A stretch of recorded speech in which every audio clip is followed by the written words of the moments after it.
Welcome to the Deep Dive. Today, we're diving into XRP. We've had quite a few requests from you listeners wanting us to really unpack it, what it is, the tech behind it, its potential. So we've gathered a whole bunch of sources. Yeah, quite a mix, actually. We've got things like Bitwise's investment case, which is aimed more at pros than Ripple's own site, obviously. There's a comparison with Litecoin, some real user feedback from Reddit, Cointelegraph explaining the basics. Right, and Investopedia on the whole SEC thing, Binance Square talking controversies, a YouTube video on tokenomics, even Gemini explaining how transactions actually settle. Exactly. So a real 360-degree view, institutional takes, user stories, technical bits, a legal drama. Our mission here is basically to pull out the important stuff from all that, make sense of XRP's role, and tackle some of the common questions and maybe controversies too. Okay, so first things first, let's clear up the names. Ripple, XRP, the XRP Ledger. How do they all fit together? Good question, because it trips people up. Fundamentally, XRP is the digital asset itself. Cointelegraph and Investopedia both mention that actually XRP was the original name for it all. Ah, right. Now, Ripple, or Ripple Labs, is the company. They're the ones building technology. Okay, the company. And what's Ripple building? Well, their website talks about a bunch of stuff. Payment solutions like RippleNet, digital asset custody. They even have their own stablecoin now, Ripple USD. A lot of these tools use the XRP Ledger and XRP itself, especially for making international payments, faster and cheaper. Gotcha. So Ripple, the company, uses XRP, the asset, which runs on the XRP Ledger, the XRPL. Or the ledger itself, is it just Ripple's thing? No, actually. Cointelegraph and that YouTube video we looked at emphasized it's a decentralized blockchain. It's where XRP transactions happen, sure, but you can create other digital assets on it too.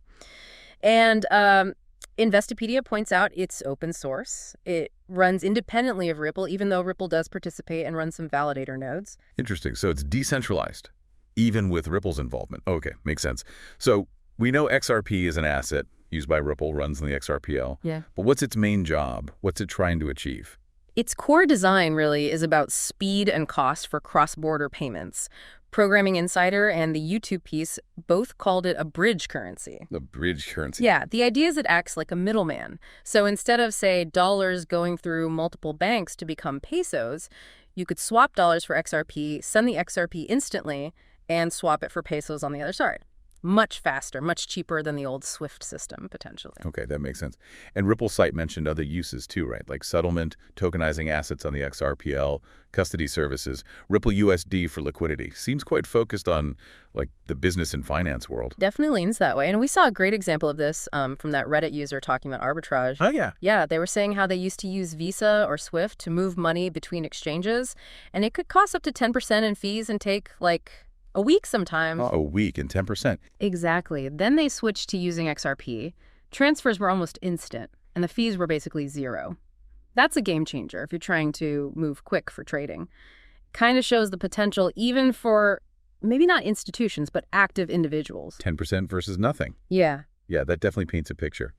Programming Insider also made that comparison with Litecoin, didn't they? Saying Litecoin is more for like everyday payments, while XRP is really aimed at these bigger cross-border flows and maybe helping out in places with less developed banking. That's pretty much it. They mentioned XRP adoption is growing in those international payment corridors, especially where the existing financial plumbing isn't great. It's carving out its own niche, it seems. So how does it do that? How does it get that speed and keep the fees so low? What's under the hood? Okay, so the tech is the XRP Ledger's consensus mechanism. It's called the Ripple Protocol Consensus Algorithm, or RPCA. Cointelegraph and Gemini explain it's quite different from Bitcoin's proof of work or typical proof of stake. Different how? No mining. Right, no mining. Instead, it uses a network of independent servers called validators. These validators constantly compare their versions of the transaction records. Validators. Like trusted parties keeping the books straight. Sort of, yeah. Gemini mentioned that for a transaction or any change to the ledger to be confirmed, you need a strong consensus. Yeah. Specifically, at least 80% of the validators that any given validator trusts need to agree on the transaction's validity. Okay, so it's based on these trusted lists, unique node lists, I think they call them. Exactly, UNLs. Each validator has its own UNL, so it's not one central point of failure, but this sort of overlapping web of trust. And because they just need to agree on the transactions, not solve complex puzzles, it's super fast. Like we said, 3 to 5 seconds, according to multiple sources. 3 to 5 seconds. That's incredible compared to the days it can take sometimes. And the fees are tiny fractions of a cent. Cointelegraph even threw out a potential future figure saying maybe, theoretically, it could scale up to 50,000 transactions per second. Plus, that YouTube video made a good point about energy. Because there's no mining, it's way more energy efficient than Bitcoin. Right. That's a big topic these days. Yeah. What about the supply? Is it infinite? No, it's capped. There will only ever be 100 billion XRP. Gemini and the YouTube source mentioned about half are circulating now. The rest is mostly held by Ripple in escrow. Escrow? Yeah, like a locked account. 1 billion XRP gets released from that escrow each month.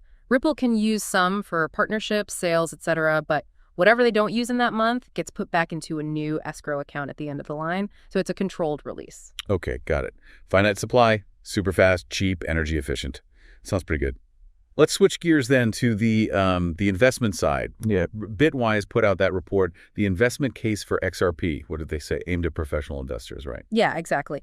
They started by acknowledging XRP is kind of polarizing, you know? It's been around a while, processed billions of transactions, over 2.8 billion, they noted. But there's this debate. What debate? Well, proponents point to the efficient tech, maybe some regulatory clarity compared to others potentially. But critics, they highlight that real-world adoption hasn't been as explosive as maybe hoped. They question the tokenomics, the centralization concerns we'll probably get into, and the whole SEC cloud that's been hanging over it. Right. Did Bitwise actually give price targets? They did, using a model called the capital asset pricing model, but adjusted for crypto risks. They laid out a few scenarios. Their super bullish one, they talked about maybe $4.48 by end of 2025. Okay. And then getting into double digits from 2028, maybe even hitting $29 by 2030. $29. What has to happen for that? That scenario basically assumes XRP becomes huge in asset tokenization and global payments. They estimated the tokenization market could be like $11 trillion. And if XRP captures even a tiny slice of that, plus grows in payments. Yeah, big numbers. Okay, that's the high end. What about a more moderate view? Their moderately bullish case saw it peaking around $3 in 2025, then maybe climbing towards $8 by 2028, hitting double digits in 2029, perhaps $13 by 2030. This assumes, a better regulatory climate, steady growth in the ecosystem, an average annual return of about 27%, they figured. Still pretty good. But what's the flip side? The bearish case. Yeah, the bearish view was pretty grim. They saw it potentially dropping to $1.82 this year, sliding further to around $1.07 by 2026, and then falling off a cry to maybe just $0.13 by 2030. 13 cents. Ouch. Yeah. That assumes it just fails to catch on, Doesn't get traction in stablecoins or institutional finance, gets outpaced by competitors. Yeah. Basically, its utility fades, value drops, like a negative 59% annual return. So a huge range of outcomes, really depends on adoption and the market. Wow, yeah, from $29 down to 13 cents, quite the spread. Okay, so that adoption risk and market perception brings us neatly to the controversies. Binance Square mentioned this XRP controversy. What's the core issue there? It mostly boils down to centralization, or perceived centralization. Because Ripple Labs holds a lot of XRP and runs validator nodes and generally has a big influence, critics argue it's not truly decentralized like Bitcoin or Ethereum. So it's more like a corporate digital asset than a grassroots cryptocurrency. That's the argument some make, yeah. It's not really black and white decentralized or centralized. It's more like a spectrum, right? And XRP sits somewhere closer to the controlled end, which, gives it advantages in speed and maybe dealing with businesses, but it raises questions for purists about censorship resistance and control. That definition issue seems key. Totally. And Binance Square mentioned that discussion about whether XRP should be in a hypothetical U.S. crypto stockpile. Some argued a truly decentralized asset would be better suited. Cointelegraph kind of sums up the main criticisms. The centralization worries, the regulatory vulnerability because of Ripple's role, the market seeing it as a corporate token, and even some saying adoption in actual cross-border payments hasn't lived up to the hype, despite all the partnerships Ripple announces. Okay, so there's this ongoing debate about what it is fundamentally. And then, of course, you can't talk XRP without talking about the SEC. Investopedia and Cointelegraph cover this a lot. Can you give us the short version of that whole legal saga? Sure. It kicked off back in December 2020. The SEC sued Ripple and its top execs, actually, claiming XRP had been sold as an unregistered security since way back in 2013, raising over $1.3 billion. Right, that was huge news. Caused the price to tank, didn't it? Oh, yeah, big time. And it's been dragging on. A really key moment was July 2023, a judge made a ruling. It was complicated. How so? She ruled that XRP is not a security when sold to regular people on exchanges. Big win for Ripple there. But she also ruled is a security when Ripple sold it directly to big institutional buyers. So a split decision, kind of? Pretty much. Then, more recently, October 2024, the SEC dropped the charges against the executives, Garlinghouse and Larson. Another positive step for Ripple. Okay, so things seem to be moving in Ripple's favor. Mostly, yeah.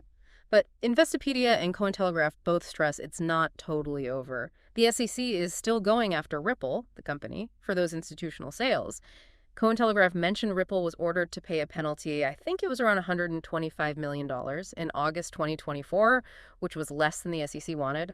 But there's still the chance the SEC could appeal parts of the ruling.